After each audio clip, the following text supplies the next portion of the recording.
Please subscribe Maina stories. అమృతకి నిద్ర లేవగానే బుక్ తీసి చదువుకోవటం అలవాటు. రేణుక మాత్రం ఉదయాన్నే సెల్ఫీ దిగి సోషల్ మీడియాలో పోస్ట్ చేసేది. తన ఫోటోకి ఎన్ని లైక్స్ వచ్చాయా అని చూసుకుంటూ ఉండేది. ఇలా ఉండగా అమృతకి టాప్ మోస్ట్ ఇంజనీరింగ్ కాలేజీలో ఫ్రీ సీట్ వచ్చింది. చాలా సంతోషం తల్లి, నీకు మంచి కాలేజీలో ఫ్రీ సీట్ వచ్చింది. అవును నాన్న, ఈ కాలేజ్లో చదువుకున్న వారందరూ గొప్ప స్థాయిలో ఉన్నారు. నువ్వు కూడా చక్కగా చదువుకొని మంచి ఉద్యోగంలో స్థిరపడాలి. తప్పకుండా నాన్న. నాకు ఇక దిగులేదు తల్లి, నీ భవిష్యత్తుకు బంగారు బాట పడ్డట్టే. మరి నా కూతురి భవిష్యత్ సంగతేంటి? దీన్ని ఏ కాలేజీలో జాయిన్ చేద్దాం అనుకుంటున్నారు? రేణుకి కౌన్సిలింగ్లో ఏ కాలేజీలో సీట్ వస్తే ఆ కాలేజీలో జాయిన్ అవుతుంది. అలా ఎలా కుదురుతుంది? నేను ఒప్పుకోను. ఈ మధ్య రేణుని అన్ని విషయాల్లోనూ తక్కువ చేస్తున్నారు. అలాంటిది ఏమి లేదు సుజాత, నాకు ఇద్దరూ సమానమే. సమానమే అయితే రేణుని కూడా ఇదే కాలేజీలో జాయిన్ చేయండి. అలా ఎలా కుదురుతుంది?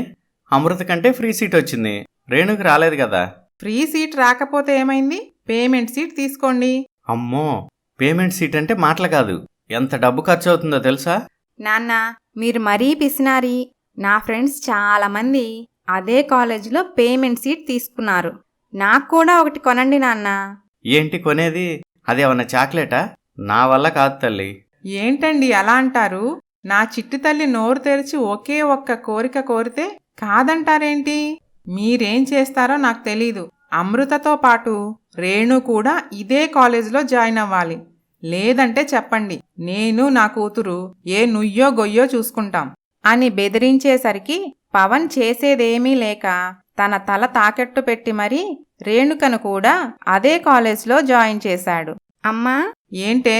లైబ్రరీ వరకు వెళ్ళొస్తాను. ఇప్పుడు లైబ్రరీకి ఎందుకు? పాత బుక్స్ రిటర్న్ చేసి కొత్తవి తెచ్చుకోవాలమ్మా. అబ్బో, మరి ఇంటెడు పని ఎవరు చేస్తారే? ఇంటి పని చేశానమ్మా. చేస్తే సింకులో ఆ గిన్నెలేంటి అలాగే పడున్నాయి? వాటిని శుభ్రంగా తోమేసి అప్పుడు ఊరేగు. అలాగేనమ్మా. మమ్మీ మమ్మీ, ఏంటి బంగారు? నేను బ్యూటీ పార్లర్కి వెళ్ళొస్తా. వెళ్ళిరా బంగారు. నా పర్స్ తీసుకెళ్ళి కాస్ట్లీ ఫేషియల్ చేయించుకో. రేపు కాలేజ్లో నా కూతురే అందరికంటే అందంగా కనపడాలి. Thank you very much mummy. Bye bye. Bye బంగారు. నువ్వేంటే మిడిగుడ్లేసుకొని అలా చూస్తున్నావు? నా కూతురికి దిష్టి తగిలేను. ఎంతైనా నా కూతురి అందమే అందం. ఎంత మోడర్న్గా ఉంటుందో. నువ్వు ఉన్నావు జిడ్డు మొహం వేసుకొని పల్లెటూరి గబ్బిలంలా. ఇప్పుడు నా గురించి ఎందుకమ్మా? పనైపోయింది. లైబ్రరీకి వెళ్ళరానా? గంటల తరబడి అక్కడే సమయం వృధా చేయకుండా త్వరగా వచ్చేయి. అలాగేనమ్మా. అమృత, రేణు ఎక్కడున్నారమ్మా? ఏంటి హడావుడి చేస్తున్నారు? ఏరి, నా కూతుళ్ళెక్కడా? బయటకెళ్లారు. ఏంటి విషయం? పిల్లలు కాలేజీకి వెళ్ళటానికి సులువుగా ఉంటుందని సెకండ్ హ్యాండ్ స్కూటీ ఒకటి కొన్నాను.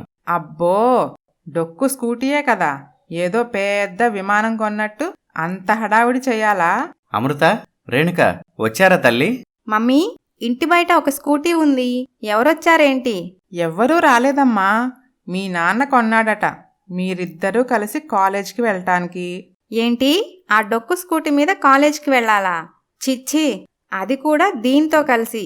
No way. నా ఫ్రెండ్స్ ముందు నేను చాలా చీప్ అయిపోతాను. అది కాదమ్మా, ఇద్దరు ఒకటే కాలేజీ కదా, చక్కగా కలిసి వెళ్ళి కలిసి రావచ్చు. ఏమంటావ్? నో, ఇది దీని అవతారం. కాలేజీలో అందరూ నవ్వుతారు. దీంతో నేనెళ్ళను. నా ఫ్రెండ్ కొత్త కార్ బుక్ చేసిందట. నన్ను రోజు తనే పిక్ చేసి డ్రాప్ చేస్తానంది. అలా రోజు రేణుక కొత్త కారులోనూ అమృత పాత స్కూటీ పైన కాలేజ్కి వెళ్తూ వస్తూ ఉన్నారు. కొన్ని రోజులు గడిచిపోయాయి.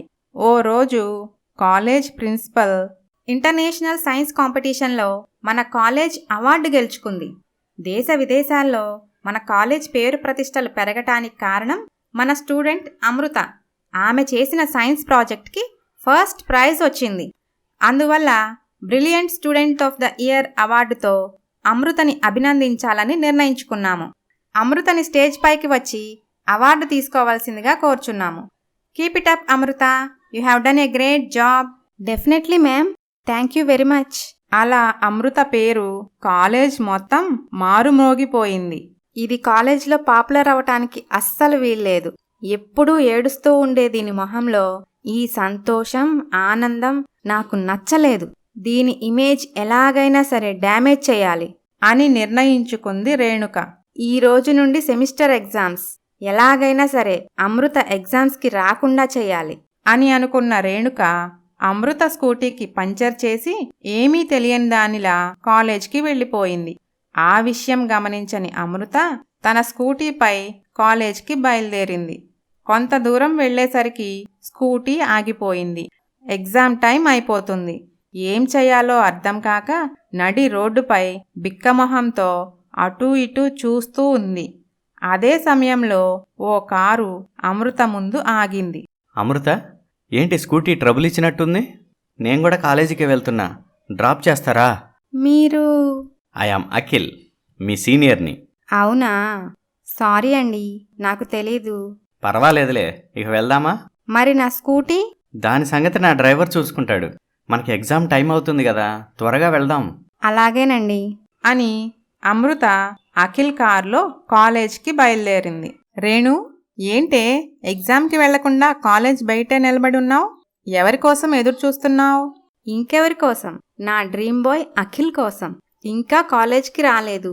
రోజుకో కారులో వస్తాడు కదా, ఈరోజు ఏ కారులో వస్తాడో చూద్దామని ఇక్కడే నిలబడిపోయా. నీ ఇంట్రెస్ట్ అఖిల్ మీద లేక అఖిల్ వాడే కార్ల మీద? రెండూను. బోలెడన్ని కార్లున్న అఖిల్ మీద. ఓహో, అదిగో కారొచ్చింది. వావ్, ఇది ఫారెన్ కార్ అనుకుంటా. చూడు ఎంత బావుందో. నేను నా అఖిల్ ఆ కార్లో వెళ్తూ ఉంటే ఎంత బావుంటుందో.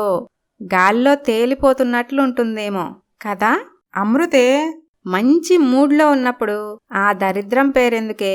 అది ఈరోజు ఎగ్జామ్స్కి రాకుండా చేశాను. ఎక్కడో ఏడుస్తూ ఉండుంటుంది. రేణు, నీ ఊహల్లో నుండి బయటికి రా. అమృత అఖిల్ కారులో వచ్చింది. ఓసారి అటు చూడు, వాళ్ళిద్దరూ ఎలా నవ్వుతూ కబుర్లు చెప్పుకుంటున్నారో. అఖిల్ గారు, మీ సహాయానికి చాలా కృతజ్ఞతలు. Pleasure is mine Amrita. నీలాంటి బ్రిలియంట్ స్టూడెంట్కి సహాయం చేయటం నా అదృష్టం. All the best for your exams Amrita. మీరు కూడా ఎగ్జామ్స్ బాగా రాయాలని కోరుకుంటున్నాను. ఏంటి ఇది? అసలు ఇది ఎలా సాధ్యం? నాకు పట్టలేనంత కోపం వస్తుంది. నా ప్లాన్ అంతా రివర్స్ అయిపోయింది.